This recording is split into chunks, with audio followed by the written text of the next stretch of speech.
Hello! Kamusta? Lagyan ng mineral container. Diyos ko.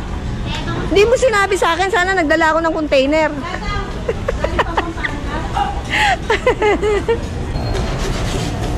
Oh, diba? Mga Mars, madulas. Pero ang laki ng palengke ng Antipolo, ah.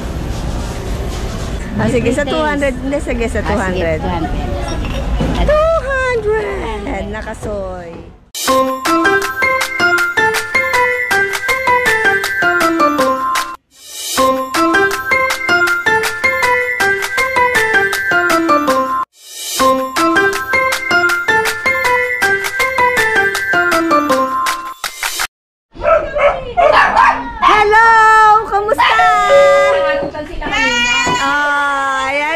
Sisterette Joanne. Diba? Si Liam may topak. Hi, Thomas. Bless. Bless ka. Hello. Si Liam mo. Hindi, naghaharutan sila sa Robinson. Bakit ang ingay ang dogami? Ayot yung likod. Ano kaya? Masakit. Ito magaling to. Oh, naghaharutan sila dun sa Robinson. So saan yung pupuntahan natin, Jo? Diyan lang. Palengke ng Bagong palengke ng Antipolo. Bagong palengke ng Antipolo. Hi BJ! Kaway ka naman sa aking vlog. Kaway-kaway naman dyan and everything. Christy Mar. Ayan, dyan pala yung kanilang lugar. Antipolo Christy Mar. Christy Mar Village. Oh, ayan, sasakay kami ng tricycle papuntang palengke. Oh, nandito na kami sa palengke, mga Mars. Oh, dahil hapon na, yung iba sarado na.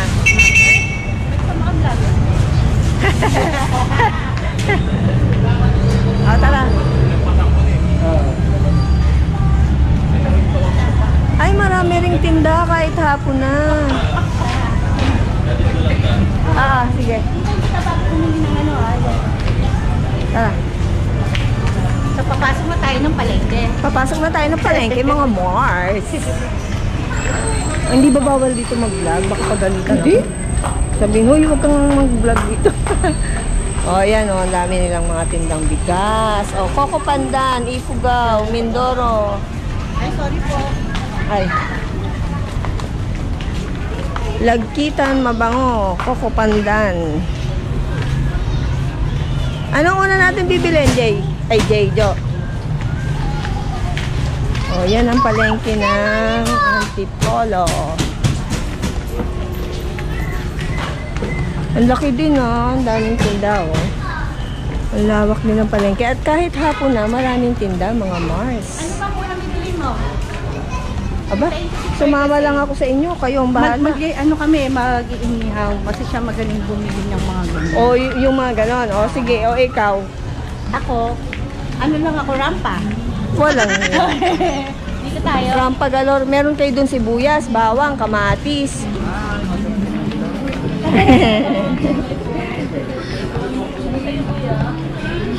Ang dami nilang tindang gulay at fresh, mga Mars. Ano?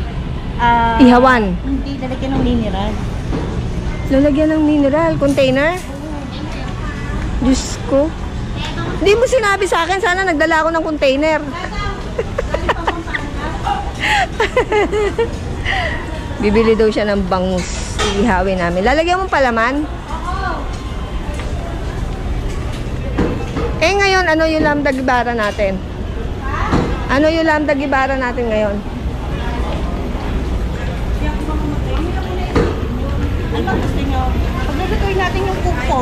May cook ako. Chicken lang ang gusto ng mga kids eh. Baisong ka na ng bangus. Ang lawak, di ba mga Mars? May suki ka?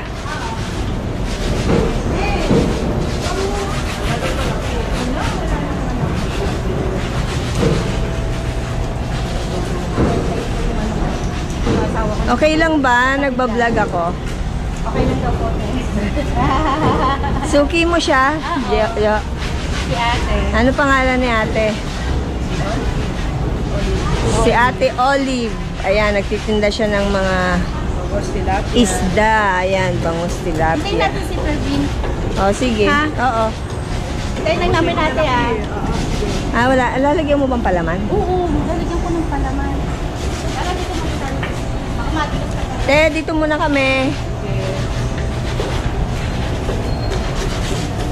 Oh, diba? Mga Mars, madulas. Pero ang laki ng palengke ng Antipolo, ah.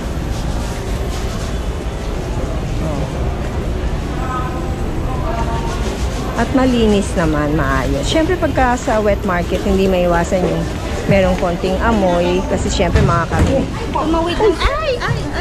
Buhay pa ang tilapia. Akala ko may nadulas. Yung tilapia pala lumundag. Ang bihira, akala ko may nadulas. Ayan mga Mars, bumili ako ng paa ng manok. 1 kilo. Magkano be? 120. 120. At saka bumili tayo ng tender juicy hotdog, 1 kilo.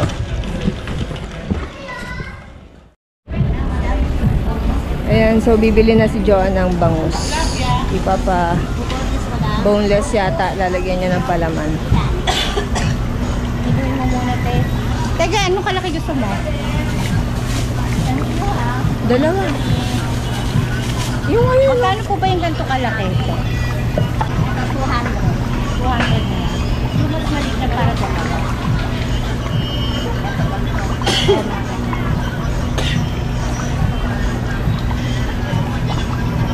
Kano? Oo, sige. Okay na yung ganito kalaki? Oo.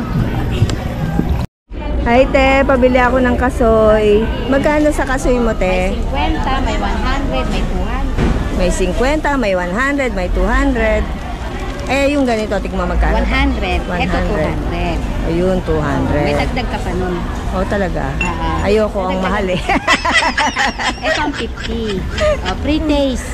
Sige, sa 200. Hindi, sige, sa 200. 200! Nakasoy. Madagdagan kita. Oh, alam mo bang dumayo lang ako dito? Tiga Pampanga ako. Wow. Yes. Titikman mo yung antipolo. Yes. Kasoy ng antipolo. Nakatakot eh, baka tumumba eh. Matapon yung tinda mo. Salay na tayo dyan. Ano pangalan mo, te? Ate Neng. Si Ate Neng. Si Ate Neng. So, ayan, bumili tayo ng kasoy ng Antipolo. 200 kyaw. Ito ang dagdag ko kay Ma. Ay, ang dami! Ay, talaga ba, te? Ang bait naman. Thank you, te. Mga Mars, nandito kami sa Walter Mart. Pagkagaling namin ng palengke, diretso kami dito sa Walter Mart. Meron lang kaming bibilin. Actually, karne yata ang gustong bilhin nitong dalawa. Joan at si Per. Ayaw nila dun sa palengke. Ewan ko kung bakit. Ayaw nila sa palengke bumili ng karne. Mainit eh. Ha? Mainit, tsaka dito yung preso. Sa bagay. Parehas lang naman. Oo. Ay, okay ko. May Wow! golden locks and red. Red ribbon, no? Diba?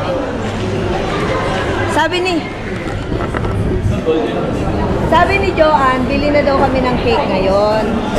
Eh, sabi ko naman sa kanya, eh, bukas pa yung swimming, di ba? Eh, baka ma-attempt akong kainin. Kapaluin ko yung kamay mo. Baka mamaya hindi ako makapagpigil, malapang na namin ngayong gabi rin ang cake. So, ayan, nandito tayo ngayon sa Walter Mart, mga Mars. Diba? Ayan, mga Mars, yung bahay ni Sister Joanne. So, ayun, meron pa palang bahay dun.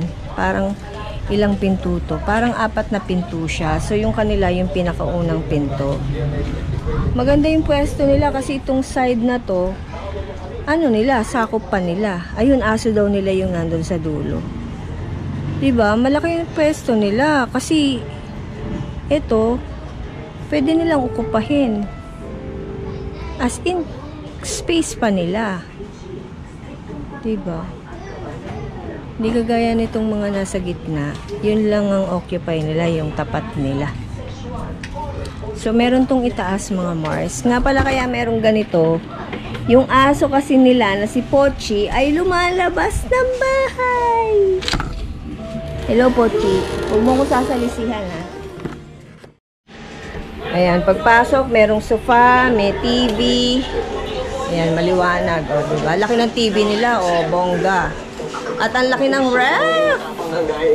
O. Wow! Yung mga binili namin kanina sa palengke, o. Meron na ring cake.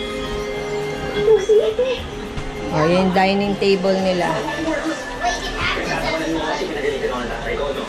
Sayang yung tubig tumutulo, oh. Yung kanilang kalan. Tapos dito may space pa rin. Dito sila naglalaba. Dito yung kanilang labahan. Ayan yung washing machine. Dito yung CR nila. Yung naka-toilet nila. Ang upa daw dito, 8,000 mga Mars. So, pasensya na kay Sister Joanne. At pinasok ko ang kanyang bahay. Buksan mo yung ilaw. Saan ba bukasan? Ito yung switch. Ah, yun. Oh, may ilaw dito sa hagdanan. Naku, baka pagalitan ako ni Joanne, binlag ko yung bahay nila. So, ayan. Pag panik mo, lalagyan na ng kanilang mga sapatos, yung mga gamit na hindi nila ginagamit. Ayan, sapatos pa rin. Siyempre, pag maliit yung bahay, di ba, kailangan mapamaraan ka. So, ito yung kanilang master's bedroom. Saan ba bukasan ng ilaw? Ayan. So, sorry na sa aking kapatid. Binlag ko talaga yung bahay nila. Ayan. Meron silang built-in cabinet. Ayan, dito may extrang kutsyon. So, malamang dito kami matutulog ng kaming mag-iina. Ayan, may extrang kutsyon pa. Yung parang banig. At dyan nakalagay yung kanilang mga pamalit ng sa pinanghigaan, mga kurtina and everything. So, dito pag sumilip ka, ayan, may bintana. Ito yung likod ng kanilang bahay. May puno ng mangga. Aba, may aircon pala sila, oh. Ha, taray, may aircon. Oh, hapak. Oh, may aircon. Gumagana daw yan, sabi ni sister. Kaya lang, hindi siya inverter. Kaya pag binubuksan nila, pinakamatagal na yung 3 hours. Yung para lang mahimasmasan ka sa init. Okay, so dito meron pa rin silang mga patungan ng kanilang mga bubot. Ayan. Lagot ako sa kapatid ko. Hi! Sorry na, sister. So, meron pa rin ditong salamin. At dito naman ang kwarto ng mga bata. Buksan natin yung ilaw. Saan bang bukasan dito? Ayun. Ayun. Oh. So, pagpasok mo, ayan, meron silang bed. Kasi maliit lang yung kwarto, kaya yung pinaka-bed nakataas na pag ganon. Nakataas siya, tapos ito, natitiklop. Bed pa rin yan. Tapos, dito sa likod ng pinto, meron silang maliit na cabinet. Tapos, nag-create sila ng kanilang sabitan ng mga damit. Yung mga jacket yan. And then, meron pa rin ditong bintana. So, dito walang aircon itong kwarto na to. Ayan, napansin ko sa sister ko, mahilig siya sa makakapal na kortina. Gusto niya yung parang dim yung kwarto nila. Which is maganda naman kasi plain yung color, di ba? Hindi masakit sa mata. Ah, meron din palang bintana dito, oh. Ha? So, ma-press ko rin dito siguro kasi dalawa yung bintana niya, eh. Ayan, oh. Ah, di ba? Tsaka maganda naman yung kisame nila. Maayos. Ayan yung aking mga pamangkin. Tapos, dito nga, meron silang aparador din, built-in cabinet. So, yun lang mga Mars. Ayan, meron ding electric fan. So, yun lang. Tinur ko lang kayo sa bahay ng aking sisterette sa kanilang abang tahanan.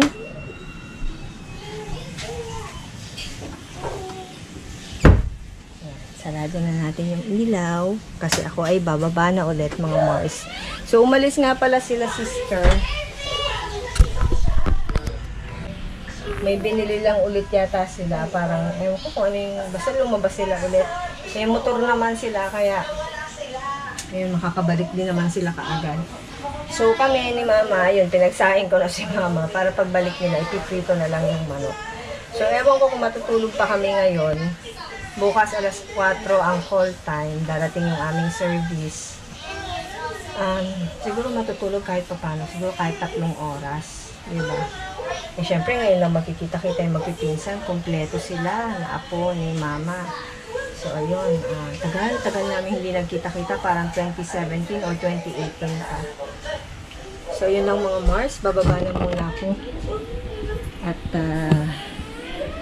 ayun, maya-maya kakain na kami ng hapunan. Medyo pagoda din ang lola ninyo kasi ang aga din namin umalis kanina sa bahay sa Pampanga. Ano oras ba yun? Parang mga 8:30 ng umaga. So meron sila dito, ngayon ko lang napansin, bababa ako ng hagdan. Meron silang altar or poon. Ayan. So, ganito yung hagdanan nila mga Mars. Medyo maliliit yung hakbang kasi syempre maliit lang yung bahay. Medyo makitid yung mga baitang. Ayan silang poon. Ayan, si Mama. Si Fer na raw ang magluluto ng manok eh.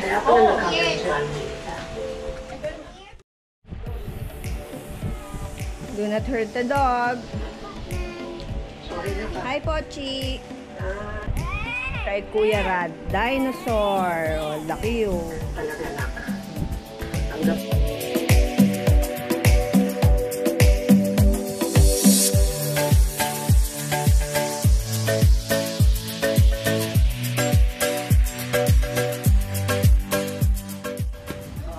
Thank you kay Ate AJ. Shout out kay Ate AJ. Asan yung bigay sa'yo ni AJ? Oh, shout out kay AJ. Hindi, lip balm nga.